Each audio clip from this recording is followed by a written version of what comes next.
क्या आप जानते हैं भारत की उस लड़ाई के बारे में जिसने दलितों का इतिहास बदल दिया? जी हाँ दोस्तों, भीमा कोरेगांव का युद्ध।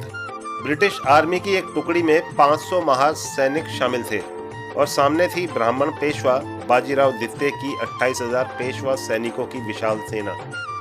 गिनती में कम होने के बावजूद महार सैनिकों ने असाधारण बहादुरी दिखाई। महार सैनिकों ने पेशवा सेना को रोक दिया और भारी नुकसान पहुंचाया। नतीजा यह हुआ कि पेशवा बाजीराव और उनकी सेना को जंग के मैदान से पीछे हटना पड़ा।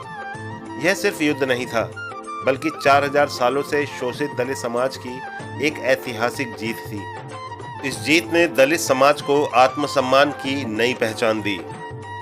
History of the Mahar regiment, lieutenant colonel D.G. Gokhale का यह आर्टिकल इंडियन आर्मी पब्लिकेशन में छपा, जिसमें विस्तार से ये लिखा है कि महार सैनिकों ने इस जंग में कैसे हिस्सा लिया और उनकी बहादुरी के कारण ही बाद में महार रेजिमेंट बनाई गई।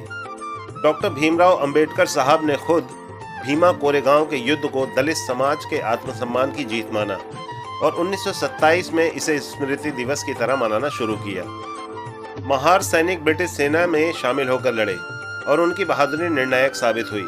यही कारण है कि 1822 में ब्रिटिश सरकार ने भीमा कोरेगांव विजय स्तंभ बनवाया और शहीद महार सैनिकों के नाम उस पर अंकित किए। ये स्तंभ आज भी पुणे के पास खड़ा है और उस पर महान शहीद महार सैनिकों के नाम अंकित है।